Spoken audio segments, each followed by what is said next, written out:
welcome again to the now world famous podcast Grognards of Gaming. Now, of course, when we say world famous, we mean like world famous, like Famous Ray's Pizza in New York. It was famous between 86th Street and 92nd Street on the West Side. So I don't know if it's world famous, but it is to us, and that's all that matters. Anyway, my name's Phil, and I am joined as always by my wonderful partner in podcast crime. Go ahead and introduce yourself. Rob, the Grognard dog. The Grognard dog. Woof woof. You got it. All right. So, us old grognards or grognards, however you want to say it. If you like the French pronunciation, you'll say grognard. If you like the English, you'll say grognard. Either way, us old grognards were talking this last session, and we kind of came up with a little bit of a treat to talk about, and something that is going to take a little bit of honest vulnerability, but that's okay. That's what we're here for. And Rob, you and I both had situations as GMs, as players too, but as GMs where things just didn't work out the way that we wanted, despite our careful planning and all of our back plotting and all of our path laying and thinking about things. Yep. And the title of today's podcast is Adopt, Adapt, and Improve, which is the motto of the round table. As I'm sure if you're a Monty Python fan, you'll have heard John Cleese say that in an old, forgotten Monty Python skit. But we could talk about Monty Python all day. There's probably some other podcasts. We're going to go back to our regularly scheduled topic. And I'm going to ask you, Rob, Yes. again, you've been through many games. We've talked before about our favorite genres, our favorite story arcs. We have yet to talk about our characters. It might be something in a future podcast, but there have been many times where things just didn't go the way that we had carefully planned. So when I say something like that, Rob, what's one of the first situations come into your mind? What did you learn from that experience, my friend? Yeah. Well, I have three things come to mind. Usually I like to do it as a high fidelity top five version. Yeah, But I'm such a good GM, Phil, that I couldn't come up with five. right.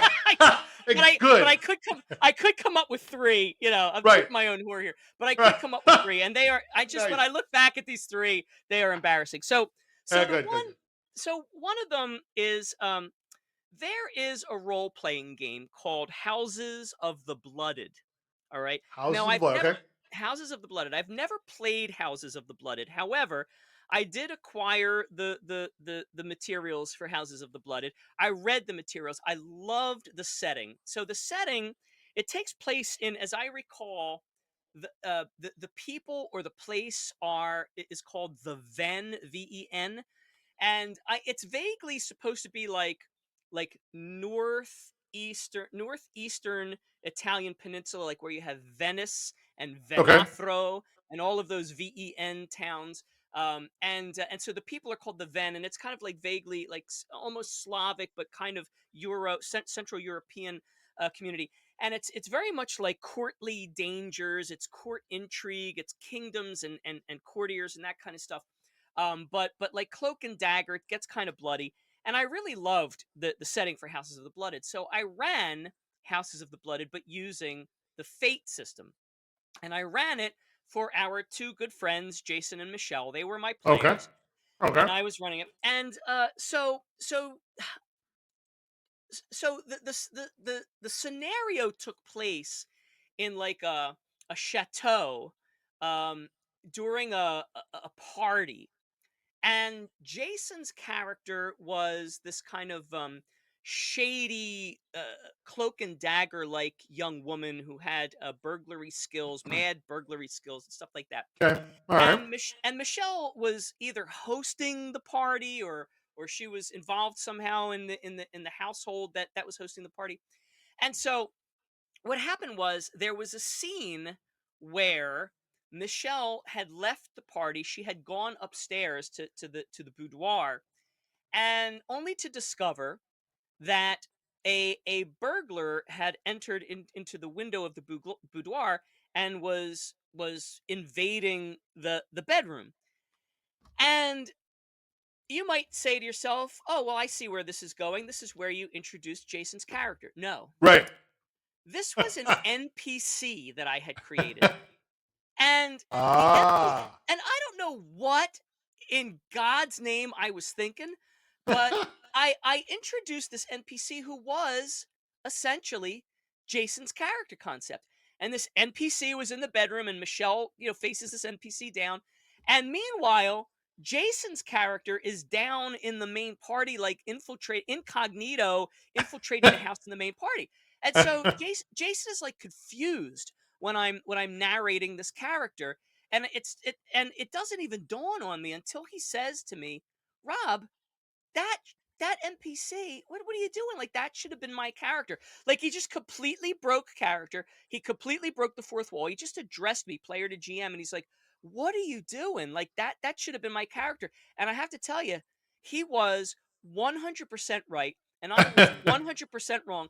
I Oh don't boy. know. I don't know why I didn't arrange for his character to be the one who goes in the window. I don't know why I came up with this NPC who was a carbon copy of his PC, but yeah, I had this great opportunity to introduce the two PCs in that Huh. scene, and instead I didn't, and I Oh don't know. no. There's no excuse for that. I don't know why I didn't do that.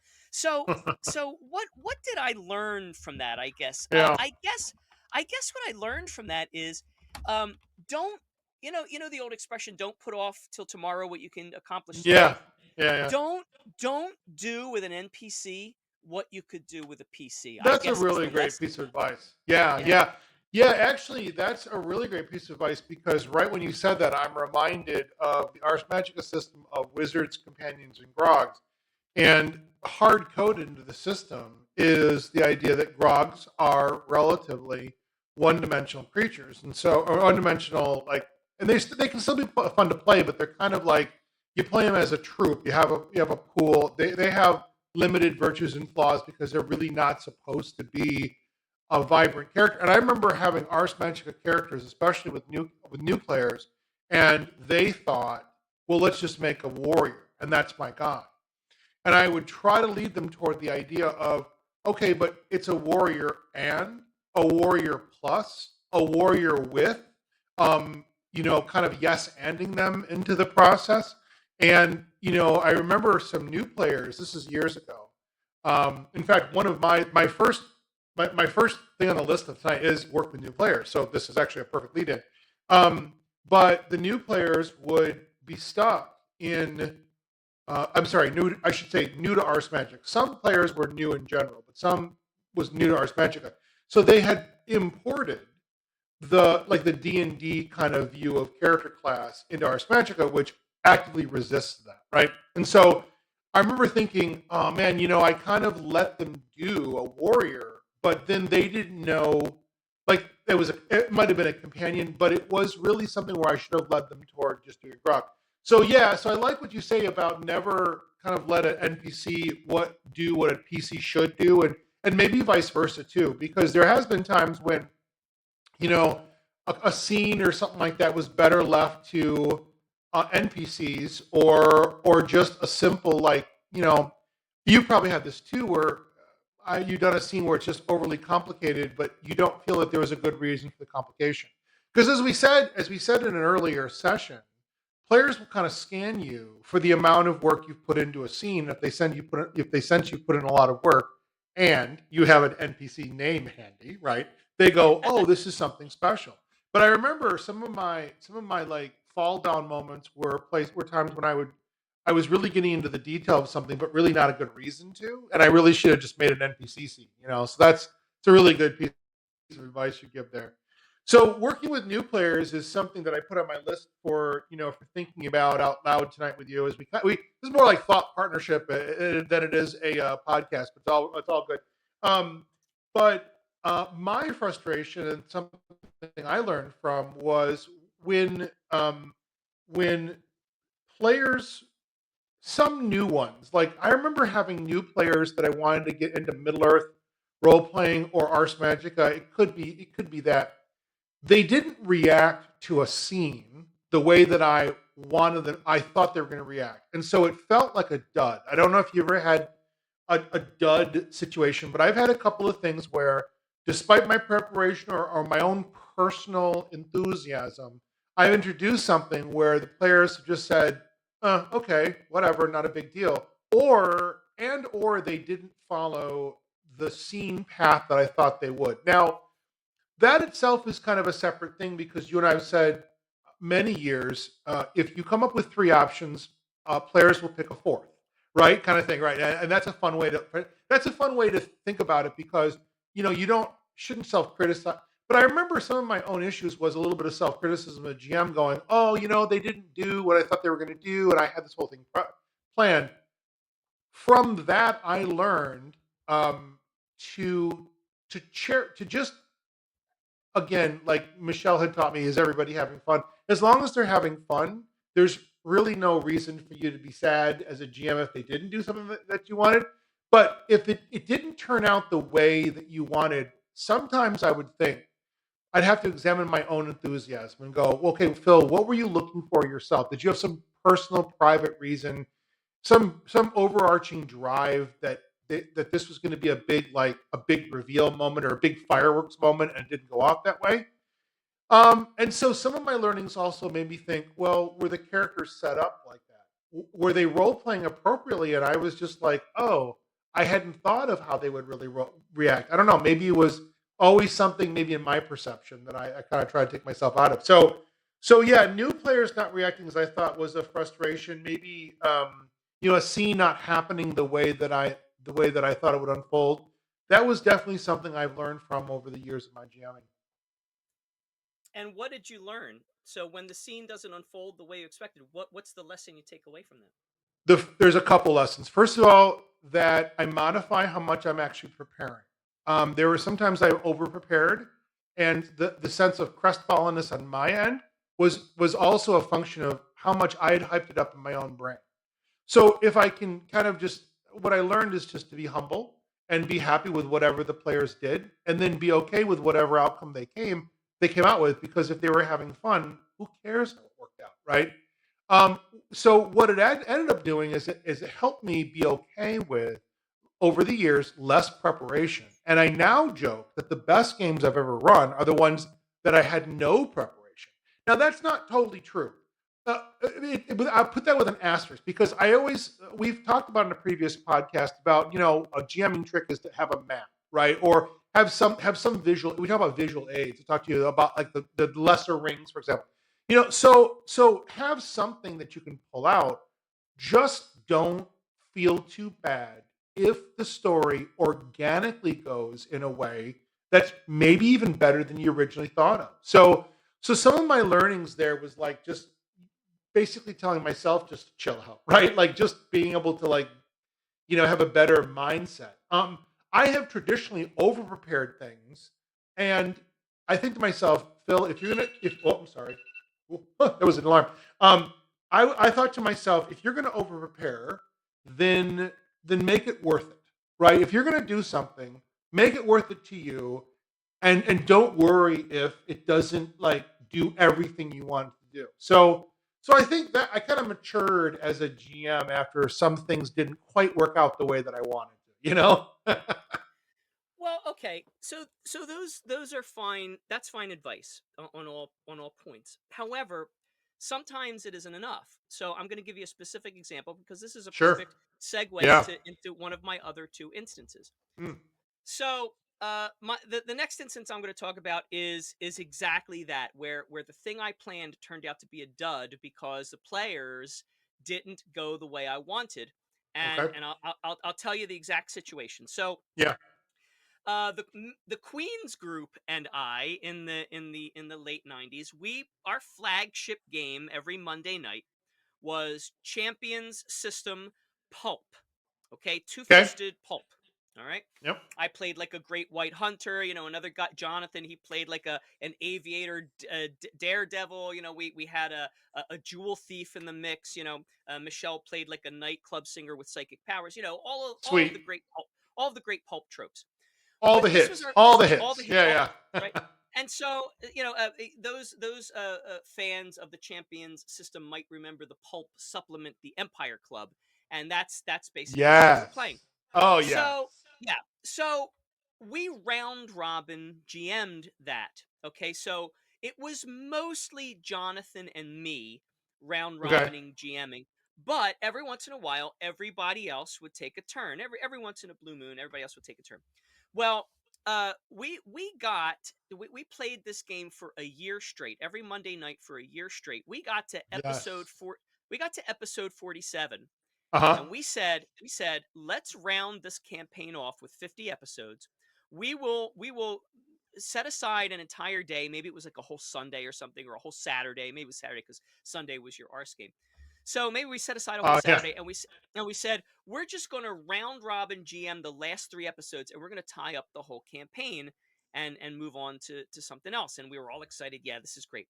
So I believe that I was definitely one of the three GMs to run one of the three final sessions.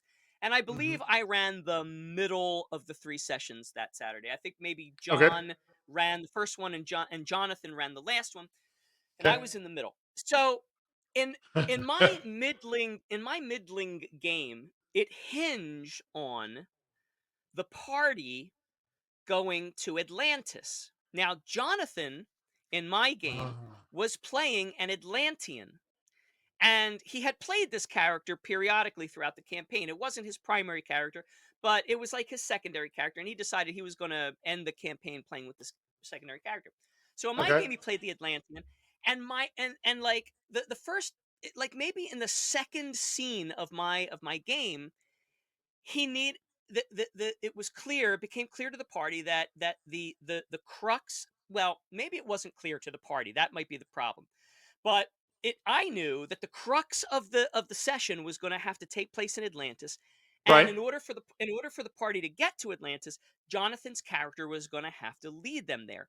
And Okay. so Ah. when we get to like that critical scene, maybe it was like the second scene in, I turn to Jonathan and I say to him, "Yeah, so the only way this is going to go, the party's got to get to Atlantis." And I kind of look at him, and he like looks at me, and I'm like, "So maybe your There character you could lead them to go. Atlantis." And Right. Right. his eyes got like as wide as saucers, and he goes, "Oh no, no, my character would never take outsiders to Atlantis." And I was like, "Uh oh." Uh, I was he like, he "Uh-oh. wouldn't. Right. Think Right. Like, fast, rabbit. Think fast, rabbit." I can didn't he know make an what to do. exception? Right. Yeah, Right. can you make an exception? Now, see, if that had been the fate system, Right. I could have offered Jonathan's character a fate point and said, "I'm tagging something, some aspect of your character sheet or Some some aspect. special. I'm Yep. tagging Yep. it. You can refuse this fate point, but if you refuse it, you have to pay me a fate point. You have to pay the GM a fate point."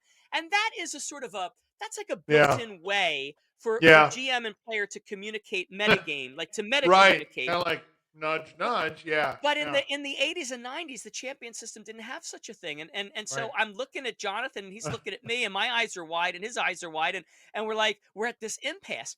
And Oh I tell no. you the truth, I couldn't resolve it. I was as experienced a GM as I was trying to think of workarounds.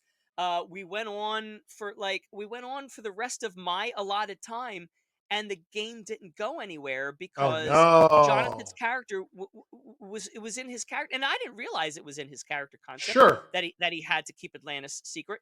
Maybe I missed that over the course of the campaign. I wasn't paying close Yeah. enough attention to his character concept.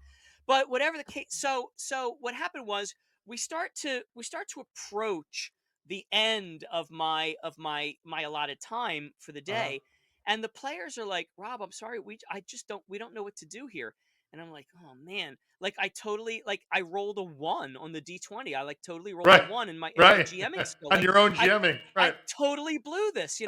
So fortunately, Jonathan was going to be running the next session, and he says to me very kindly, do you want me to just like pick up my session now, and like I could sort of tie things up and bring it into the next. And I was like, "Yes, please." And I just kind of like threw in the towel there. Mm, I didn't know what to do. mm. I brought all of my experience and GMing skills to bear, and couldn't come up with a solution. The players were like kind of looking at each other going, "We don't know what to do." I mean, that was probably, I think, maybe the worst calamity as a GM I ever had.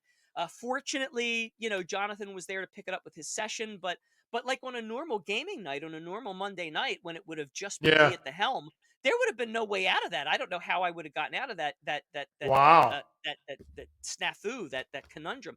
So the advice Yeah. the That's advice that you were difficult. giving, Yeah. sort of let go and don't. I don't know that really would have helped me in that situation. And to this day, I That may look not have back, applied. No, that may not have yeah, applied. and Yeah. to this day, I look back at that and I go, what could I have done differently? And I'm not so sure I have the answer. Like maybe I should have checked with Jonathan. Like, is this something your character would do? But like, it didn't even occur to me to even check, like that I would even need to check. Like, there was no reason Right. for me to Right. think that his character wouldn't. So I don't know. What are your Well, thoughts on that? Like, what could I I, have done? well, at some point though, too, by checking, you would have maybe given away a thing too early, and you didn't want to mess that up. Right.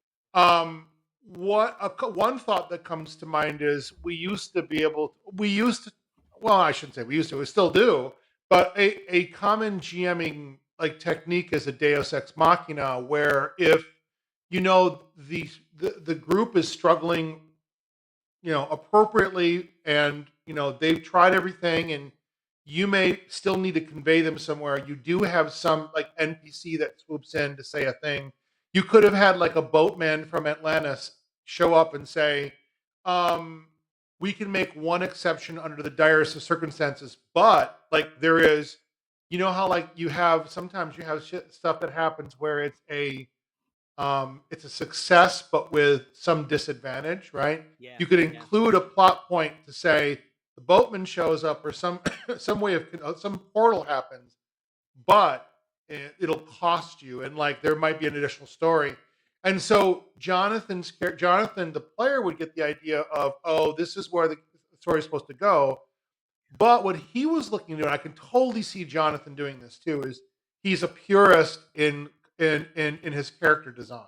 Yeah. Yeah. He would have preserved that even at the unknown detriment. He wouldn't have understood how it just derailed your story, Yeah. because he would be so laser focused on his role playing and what his character would do. And I will say, the Queens group, we've talked about Jay and Michelle and Jonathan before in past sessions. They always struck me as people that were laser focused on their character and very much into that concept. Yeah. Yeah. So that actually is it kind of leads to something else I've got, but Well, let me which is just interject it's actually kind of nice. But my let me thoughts just on, let me yeah, just yeah, interject one thing before yeah, you of move on. course, I yeah, just want to make clear, I am not blaming Jonathan. I blame myself right, because right, Jonathan was doing what he should have done, and gotcha, yeah, I don't know gotcha, what I did wrong, but I did. right. But there's the flip of what I There's of the my flip. first rule. Don't do with an NPC what you could do with a PC. But when the PC won't, when you can't do with the PC what you need to That's do, right. you then Then okay. it's There's your okay. answer. Yeah, then it's okay, because I was going to say what it does preserves, like it preserves the concept in the mind of the player. Like that's another thing that I think I learned from some of these like untenable situations, or some of these like difficult, awkward situations, is to champion the way, not that I as a GM saw the characters, but I always had to check myself and champion the way that they saw their characters, right? Because I learned from early on as a teenager and a college student role playing that railroad situations where you just like you're being forced to do something with your character just really suck. Those are just, you hate them.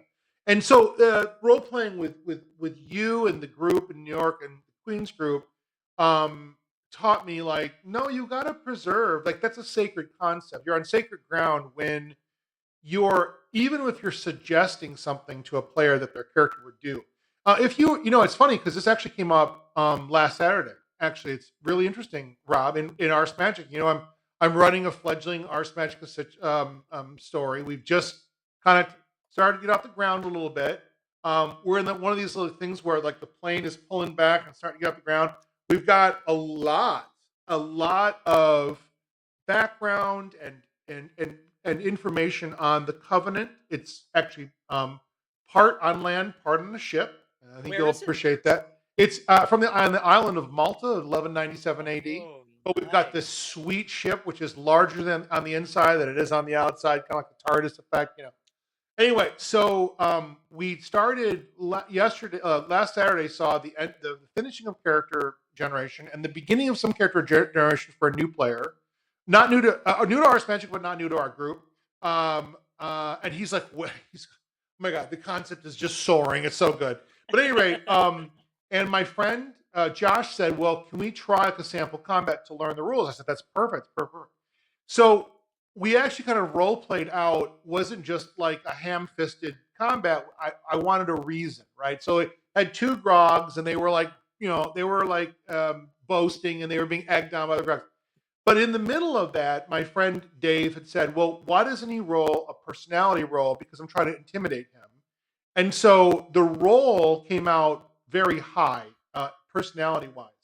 And Josh is like, okay, so Phil, what would my character do? And I was like, no, no, no, no, no, no, no. What does this role inform you to decide what your character would do?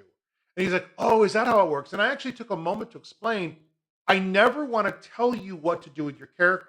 And so back to your situation with Atlantis, you wouldn't want to tell Jonathan, no, you know what? Dude, you really got to take it with Atlantis. Like, you never want to railroad them that. So that is an appropriate time to use a Deus Ex Machina or some other plot point. And I like the idea that yes, fate has that like incentive, built incentive. Um, so that's what I think I think I would do in that situation. Yeah. Because if you the GM are also human, you have your own limits. So you wouldn't. It doesn't sound, Rob, that you were able to go in a completely different direction for a bit and then come back to, because that's another adapt and improve technique, or even a GM hack is if you can think of some other way to go to resolve that session and then get back to something, that's all okay because your players don't know the difference. Ultimately, they don't know the difference that you didn't get to something for two sessions later than you meant. That's okay to do. Which actually brings us to another like But GMing. but Yeah, go that's ahead. that's the rub, is I didn't have 2 sessions. I didn't even have 1 session. Right. This was the tie This up was for the the tie campaign. up. Yeah. Yeah, that's different. Yeah. Um, but assuming you have the time, your players would not always know the difference that you didn't plan something. And I think that's another thing is don't throw away a good idea just because it didn't work that day. Come back to it. Honor your own creativity with that. But honor the player and how that player is going to do it. Not how you would do it as GM, but how your player wants to go. So that's pretty cool. I actually had so the thing that leads into something that actually this happened actually kind of recently. Um, Another thing I think I learned is never not let the roles speak too loudly, right? Mhm. So we have gaming systems that with the exception of Amber, which is diceless, right? We have role playing systems that use some form of random chance, right? It's usually a die, and um, I like you. I have had many sessions where an unexpected die roll can make the entire group roar with pleasure and laughter and amazement, right? We've had like, Ars Magica games where the number one has been rolled 8 times in a row and it comes up to this, incredible number. And then I just hand the notes to the player going, all right, you win the game, right? Like that's a joke. So we've had some things happen in the game when if you get it to go right, this is kind of a little bit on what we said at the beginning about some stuff ending up in a dud. So follow me here. When you have a scene that you want and you think you're leading up to something dramatic and it's based on a role, you got to be careful. Those are the times you must be extra careful because if the role goes well, the players are going to go, "Holy crap, that was amazing!" You are going to go, "Oh wow, that was awesome, amazing." And if that's going to happen, you want to set up your backup plans right away. You want to have your backup plan because if you don't, right? Yeah. Um, but the role can go well. But what happens when a role creates a dud? So I actually had a situation where I had a player who was And here's the rub. The player was already not in love with his own character. That's another thing I think we learned about character design. And when you're a GM and you're advising people on their characters, you got to love it. If you don't love your character, you're not going to have fun. You're just not. So I did have a player which, against some of my own misgivings, he kind of wanted to try a concept. And I was like, give it a try. Like, I'm not going to tell him not to try. But he didn't love it. And unfortunately, the Middle Earth role playing system is not always forgiving. It's tables upon tables. And the magic system is interesting but clunky, but still kind of cool, but also kind of clunky. And you know what? He had prepared the sleep spell, like he had prepared it like rounds and rounds in advance. He was going to get a big bonus on his roll, and he was going to step out and be this hero and put to sleep a bunch of marauding, like they were probably Dunlendings, because in my role playing games in Middle Earth, Dunlendings are always jerks. But at any Yeah. rate, so they were like marauding Dunlendings, and before the axe of the dwarf started swinging and the sword of the elf started singing, he was going to step out from behind a tree and sleep a bunch and go, haha, see, I can fight too, or this is my type of fight, right? And I was like, all right, dude, this sounds great. I said, all right, we'll set you up. And the other players knew it, and they were going to kind of do, the cool thing about them is they were going to give him his moment. They were going to give him that moment, right? So they positioned him. So the Dunlendings come and he like waits appropriately. Then he steps out. They fail their perception rolls, so they don't notice him.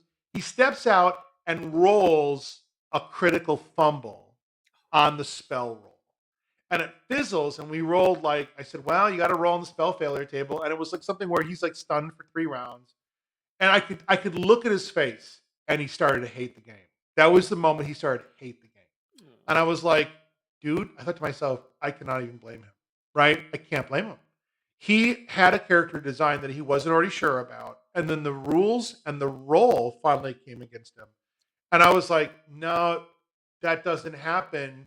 And he goes, well, I just step aside and watch. And so what I did as a GM is I didn't encourage him to try something else.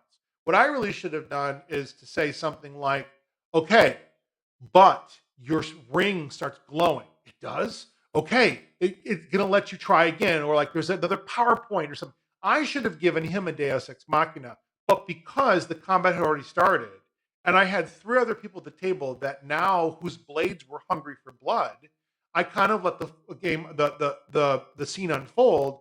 And because of the how Middle Earth, role playing combat works, it chewed up a good 20 minutes to resolve the combat. And then what happened was another player totally got the laurels by casting he was another type of spellcaster, but he cast like a big illusion that distracted several of the players. And I could tell that my friend Kirk, his name was Kirk, he was so crestfallen, he didn't want to participate. And he just was like, okay, well, I guess you did it better than me. And so and now the guy's pouty. But Steven still, I was like, you know what? I can't blame him because that sucked. And so what I learned from that is don't let a role have too much influence. Roles should be really great. They should great opportunities, and you do want that tension, but don't let it have so much influence that somebody ends up not having fun because that's Mm. not right. Yeah, yeah. I mean, that's a tough line to walk because where is the line between helping along the game and like cheating?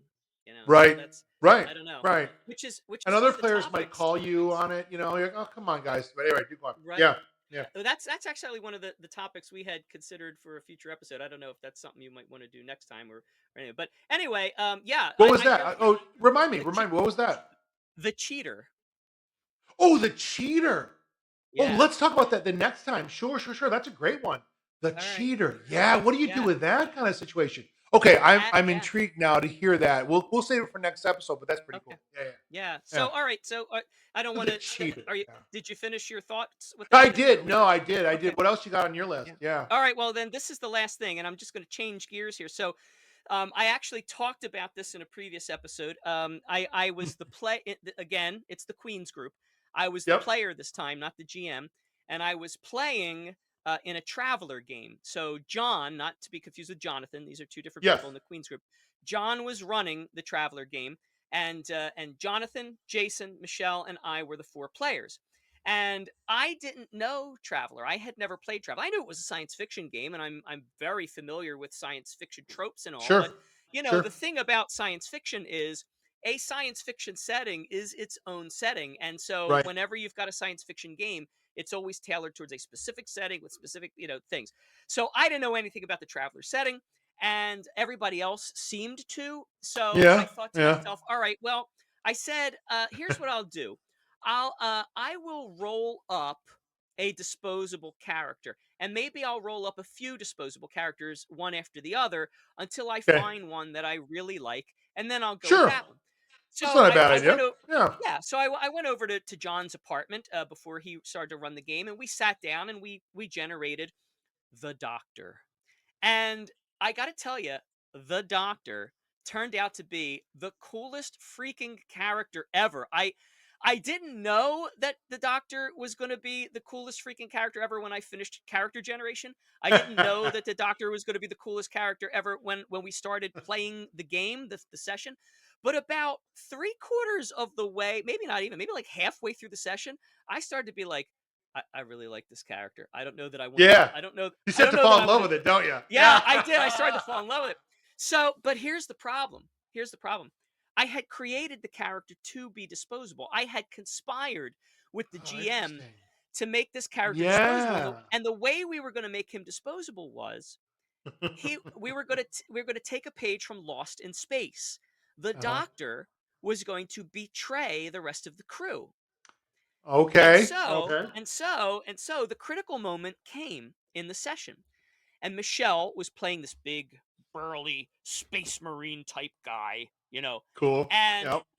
the Doctor and Michelle's space marine. Now, this is kind of funny. This is actually kind of important. Like Michelle is the gentlest, most loving She soul exactly you when you right you when could. you describe the character, I was like, she made that, but okay, cool. Yeah, Yes, yes, right. So she played the polar yes. opposite of her own personality. So the critical scene comes when the Doctor is going to betray the crew, and the scene is this: Michelle's big burly space marine and the Doctor are sitting at a table on the spaceship, and we're eating meat, and we've got these big carving knives, and the Doctor takes the carving knife, and he like stands up and he Uh, stabs Michelle's Space Marine, like right across the right. table with this big gigantic steak knife. And Michelle blanched when I did that. She was like, "He does what?" And I'm like, "Yeah, yeah, he gets a." And like in my mind, I'm like, "Yeah, this is the critical moment when I'm supposed to betray the crew, so this is how I do it." And and Michelle was like, she really did not like that, but Right. Michelle is Right. super classy. She's super classy.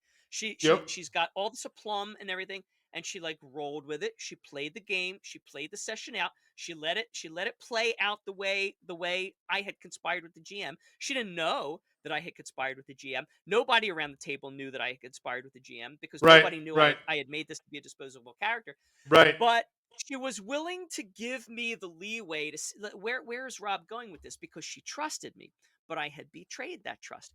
And so everybody around the table except Michelle was like, "Oh, that's the coolest thing ever. Rob's Right. playing the villain. We They didn't all see loved that it. coming. Rob's Ah, playing the villain. That's so great. And we got to take the villain out, and I don't know, Rob will make up a new character." So yeah, right. everybody Yeah, they everybody all got went it. with it because they didn't have a stake. Right. They Right. didn't have a stake. No pun intended, right? But and and and Michelle got it too. Like she got it too. It wasn't Okay. lost on her. However, she didn't like it. Right. And so what she did was, because she is the epitome of class. Right. So we played the session out, and then like later on that week, she calls me up and she's like, "Let's have dinner in the village." And I'm like, "Okay." And she's like, "I'll meet you after work, at like 7 o'clock at this restaurant in the village." I was like, "Okay." So I leave work, I get on the subway, I go down to the village. We meet for dinner. We're sitting there, we're having dinner, and we're having a lovely time. We're just chit chatting about this and that. And then eventually, like about halfway through the dinner, she's like, "All right, so there's something I want to talk to you about." And I'm like, "Oh," and she's like, Oh. "Yeah."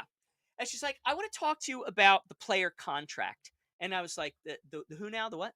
And she's like, the player contract. Now, I had never heard those two words put together Right, right. before in that phrase. And she explained to me, and now, mind you, this is like, I had been gaming since what, 1982? This is like 1992, 93, 94, maybe it's Yeah. like 1994 or something. So Okay. I'm already like 12 years a gamer. Not to be Right, right. confused with 12, not to be confused with 12 years a slave. I was 12 years a gamer. And so I already like was had, I had my sea legs, but she taught me this thing, like, the whole gaming enterprise is is built upon trust. The Yep. players have to trust the Yep. GM has to trust the Yep. players have to trust each other. And Yep. Michelle said to me, we can play a game where we're stabbing each other with steak knives, but that has to be made clear from the outset. Like, Yeah. Yeah. we can't you can't go into the game with the default assumption that we're all going to work together and then betray that default assumption, because it's not just the PC betraying another PC, it's the player betraying the player contract. And I was like, holy cow, like, she opened my She eyes. opened up your minds on it. Yeah. And she was 100% right about that. And Right. Right. so that was, I think, my third big, how could I have done that better? And then I guess the Yeah. way I could have done that better was, I don't know. I mean, maybe I could have let her in on it, but then that would have spoiled the surprise. But maybe I could have just let her in on it and not Right. everybody I else. was going to say, at least you'd still surprise everybody else. Yeah, And then she would be able to share in the yeah, glory of having been in on it. yeah, Because somebody would have said, Michelle, did you know? And she's like, actually, we planned this. I'm yeah. really glad you guys liked that because we didn't know. And then you would have let her in. So that would have upheld the sanctity of the player contract. And you, by the And way, I don't. Yeah, go ahead. I got my comeuppance, by the way, because Oh, the did you? rest of the players ended up either killing or spacing or imprisoning the Oh, there doctor, you and go. I never Right. got to play And him you're again. like, So you're like, well, he deserves it. Bah. Right. so go ahead. What were Sorry, you gonna say? sucker. Yeah, right. No, you had told that story in a previous Yeah, session, by the way, and I did think about it. And actually, I'm really glad that a minute ago you talked about you mentioned the cheater as a possible next session. I here's a suggestion. Let's talk about the cheater and in general the toxic player, because the toxic player is one who does not know that player contract. He or she does not understand it. He or she may be there for selfish reasons or who knows what, or more of an immature reason. But I definitely like that you mentioned again now the player contract, because that is a very important thing for, I think, maybe new players, especially in nowadays getting into gaming too. Um, we really have advanced social contracts, whether you agree with it or not. We have some new dimensions of social contracts, and to get new players into it, they have to feel a sense of safety. But the player contract is a really great shorthand for, this is what we're doing. Right. This is how we're going to come together as a group. And as a GM, you have an opportunity. We have an opportunity to set that contract down. So it's really cool, like learning experience you had, and it really helps me think about some of the toxic players I think or toxic behaviors I've seen before, with an asterisk, because I haven't seen a lot. I mean, I'm not saying I have a whole elephant graveyard of bad experiences. I really don't. I have great experiences.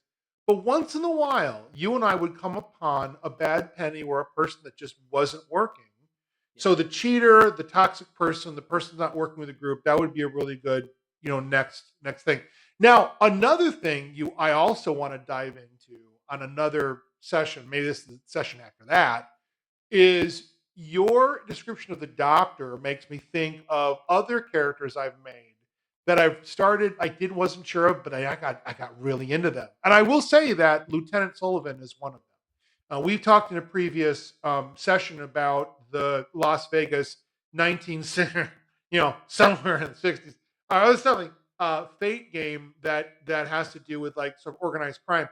And when I created that character, I didn't really know him.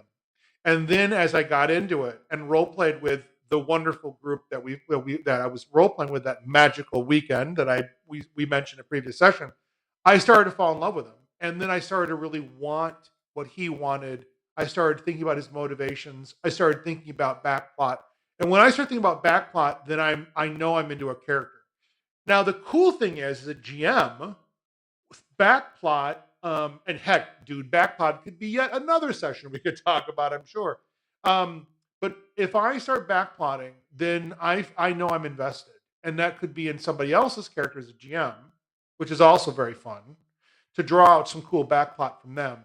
But if I know I'm a player and I'm backplotting my own character, I know I'm invested. So that's pretty cool. So your doctor, I want to see some other time when your doctor came. I want to know who that doctor was, man. Maybe he's played by Robert Picardo, the guy who was the doctor on Voyager. Who knows? Yeah. I could give you a a cool actor.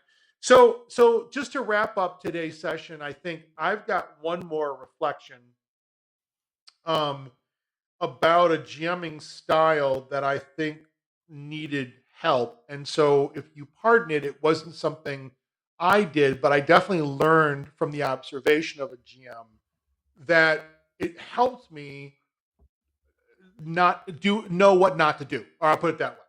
And in I hope short, it we wasn't talked about me. I hope I'm not the no, it was GM. not you. Okay. Well, yeah, I didn't want to say it, but dude, remember that one time? You suck. Now, what the hell? Right. This is my version of the doctor stabbing you. No. You and I have a podcaster contract where I'm not going to attack you and you don't attack me. I think that's right. No, but I did observe. I had some when I was in college. We had a guy that we knew as kind of a friend of a friend, and I'll just say his name is Jake, just to protect the innocent. Right? You don't know this guy, but anyway, his name is Jake. And so what Jake would do as a GM is he would I don't know how else to say it.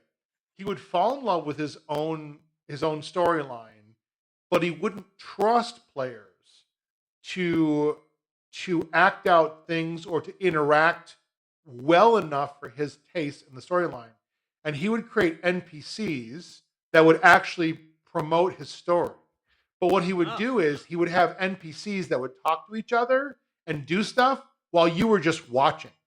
Oh And so the no. joke about Jake's GMing style was that we're all just spectators.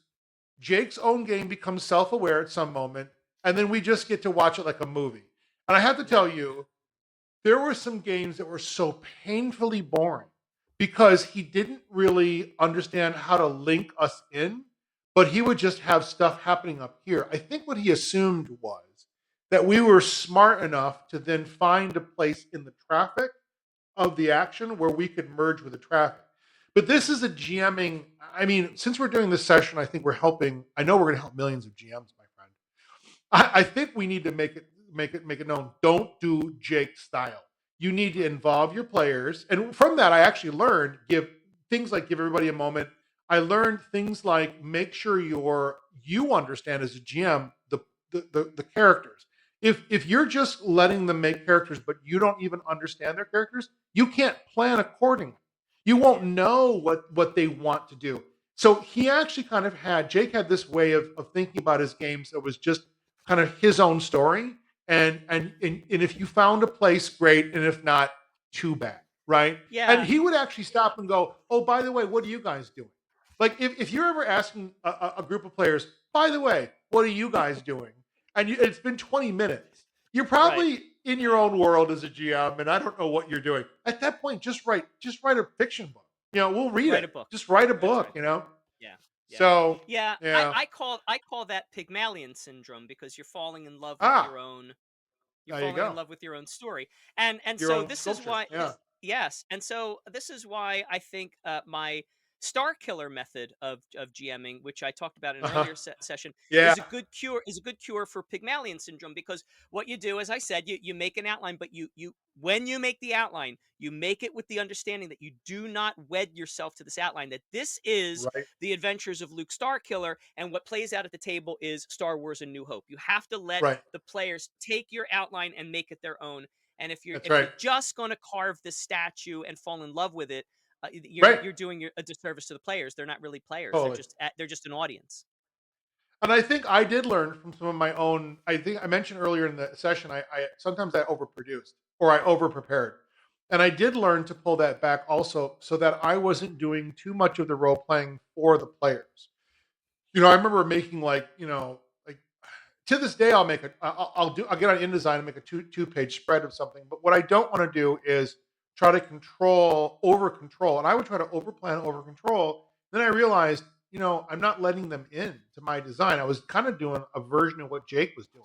Yeah. So those are good learnings. So this is great, Rob. I think we both had some pretty cool reflections there, Yeah. and some there's. I think the message that I'd like to share too to people listening is you're not going to be a perfect GM. Nobody is. As long as you're learning from some things that are happening, then you're always improving, and that's the best you can expect of yourself, right? Yeah. Yeah. That was a lot So of fun.